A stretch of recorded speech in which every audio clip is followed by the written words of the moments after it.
Hey, it's the Sportsbook Trapper coming at you guys with more free NBA picks for March 4th, 2024. Now, if you like the channel and you wish to subscribe, please leave a comment for the algorithm, and tell a friend so you can help to grow this channel. Appreciate it very much. Now, not wasting any time, hopping right into the games. We're going to have the Grizzlies at the Nets. The Nets are laying 8.5 the last time that I looked. Now, this will be the third game in 4 nights for the Grizzlies, and they've won just one time in their last 16 games. And they're going to probably continue to sit guys like Jaren Jackson Jr. and anyone else who might give them a chance to win, because while they're too far behind in the ping pong ball race to catch teams like the Wizards and the Pistons, they are within striking distance of a couple teams like the Blazers and the Hornets. On the other hand, you have the Nets, who have won 3 out of 4 and are just 2 games behind the Hawks in the East for a play-in spot. Brooklyn will enjoy a rest advantage, but is playing the front end of a back-to-back with the 76ers coming into town tomorrow. Now, I don't think that's such a bad problem like normally a look-ahead game might be, because they are a handful of games in front of the team that is behind them. So they're not going to get caught anytime soon, but they're also like 8 games behind the 76ers if they're going to end up catching them. So winning or losing this game wouldn't have any immediate impact as far as their standings or playoff seeding. So I don't think they overlooked this team. They can't afford to lose games. This is a very winnable team versus a team that's all too happy to hand them a victory. So I think with all that said, they get this job done. Now, are they gonna cover the spread is a completely different story. But there's no other way to bet this game. I'm not trying to catch a falling knife and take a handful of points with a Grizzlies team that has no incentive to win games. Another tanking team, the Portland Trailblazers, are at the formerly number 1 seed in the West, Minnesota Timberwolves. The Wolves are home laying 14.5. I think it may even be 15. It's a pretty hefty number, especially against a team that's been winning but not covering. Now, Portland is just 2-9 in their last 11 games, and in those two victories, the only team they beat was a team that was all too happy to allow them to win, Memphis. Memphis is a few games ahead of them in the win column and would like to do their best to get behind them in the standings. So they gave those 2 games to them, completely tanked. Now, Minnesota is on a back-to-back in 3rd game in 4 nights.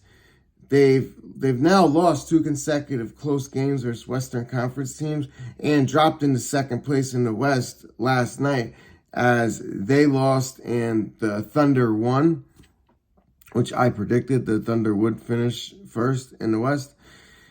There is no doubt in my mind that Minnesota wins this game at home, where they're 22-7 straight up. And I'm not too worried if we're talking about are they just going to win or lose, that they're on a back-to-back. But we're gambling here, so it's important to us if they actually cover the spread, which I believe is up to 15.5. It's pretty steep. Now, how I would play this game to avoid tired legs, because they played 3 games in 4 nights, and maybe them taking their foot off the gas a little bit in the 4th quarter, would be just to take the Minnesota Timberwolves minus the points in the first half. Next game's going to be a little mixed up. Next game is the Clippers at the Bucks. The Bucks are laying 5.5. Now, the Clippers are on also a 2nd game of a back-to-back and 3rd game in 4 nights. Coming off a game against a top Western Conference team that they played, and the game was nip and tuck all the way through. A lot of energy was exerted for them in that game. Now, being on the back-to-back, that's never ideal. You like to take care of a team and get your guys out of there to get some rest, but they weren't able to do that with just getting a 1-point win against the Timberwolves. Now, Milwaukee is 5-0 coming out of the break and has just moved into second place in the East behind only the Celtics. With Milwaukee being at home for after 2 road games, and then after this home game they're headed back out into the road for a handful of games. It's a sandwich home spot, meaning sandwich between a handful of away games and another handful of away games. Some of them before, the others after. That's typically a fade spot. And when I had done my initial research last night for this, I could go along and read it, and it's going to say that I don't care that it's a back-to-back, and I don't care that it's not the best spot in the world. For the Bucks, I thought that they would win. Now, I'm having some trepidation on that with the news that Giannis Antetokounmpo is questionable. Now, I knew he was questionable last night, but he's been questionable for a few games now, and he's played. But it's come to my attention that it's not his regular knee soreness that's bothering him. It's actually an Achilles problem. So I could totally see him sitting. Now, if you like the Bucks in this game, you got to wait to see if Giannis is in. If you like the Clippers, I have a sneaking suspicion Giannis doesn't play. So you might want to just grab them now before that line grows immensely if he's ruled out. I'm going to completely stay away from this game for my official stance. Washington at the Jazz. Another tough game for me, to be honest. Now, Washington has lost 14 straight games, while Utah has won just 1 out of the last 9 games. But they decided to plan for the future.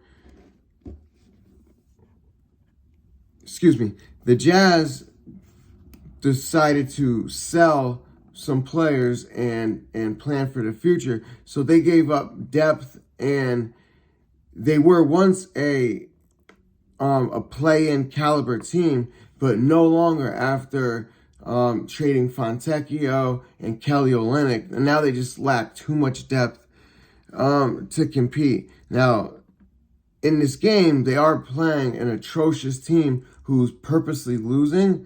So I would heavily lean towards the Jazz at home, -6. But the problem is, it's -6, and the Jazz aren't terribly interested in in winning games the rest of this year either. So for that reason, this is, again, a stay-away game for me. Chicago at the Kings. The Kings are laying 7 points. Now, here is my second favorite play of the day.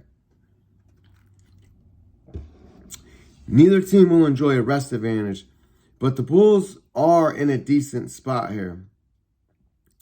Sacramento beat the Kings in their last meeting 123-115 on February 3rd. So it does set up to be a revenge game for Chicago. It's also Sacramento's first home game in 3 games, and that's typically a fade spot for me. While the Kings have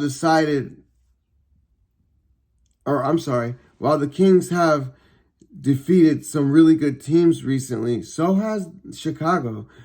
In their last 4 games, they defeated teams like the Cavs and the Pelicans, who I consider to be 2 good teams. Even with the possible return of De'Aaron Fox, I think 7 is too much to lay with the Kings. Maybe it wouldn't hurt to wait and see if Fox is indeed ruled out if you like the Kings and try to get a bigger number.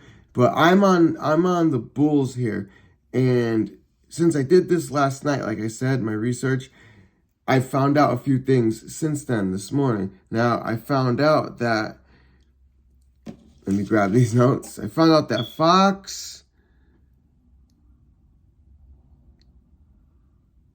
okay, so Fox did go through shoot around and was a full participant in their last practice, so he probably plays. But like I said, the other way, since I like the Bulls, I'm actually going to wait until he's announced in, which I believe what's going to happen based on the information I have. So I'm going to wait, and I'm hoping to get a number closer to 8 or 9 instead of the +7. Either way, the Bulls are the play. Last game, the Thunder at the Lakers, and no, I'm not a Lakers fan. I just like to match my outfits, quite frankly. OKC will be on a second game of a back-to-back after beating the Suns 118-110 last night. OKC has now taken over the first seed in the West yesterday with their win and the loss of the Timberwolves. The Lakers have been okay recently, winning 3 out of the last 5, but they are still within striking distance of the 7th seed in the West, which would be huge because it would get them out of the play-in tournament. But the Lakers seem to have Oklahoma City's number, winning the last 2 meetings and 4 out of the last 5. However, prior wins versus another team, not only is it sometimes not telling of future success for that team who won, but it can also actually put you at a disadvantage, especially when you're playing a team that's better than your team. Now, Oklahoma City is better than the Lakers this year. They have more talent and they're deeper. And now they have the revenge factor. So I think they come out strong. I think they look to get the job done. I think this team is good enough in this spot to take advantage of that. And I really think they take care of they really take care of the Lakers, probably by a fair margin. Now, I know I kind of fumbled around. I know I look like crap. I'm like looking at it. I'm extremely tired. I've been working so hard for you guys, trying to build this thing. I'm going to go take a nap before today's games.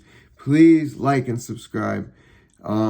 And I also wanted to tell people, because I've been getting a lot of messages and calls on this.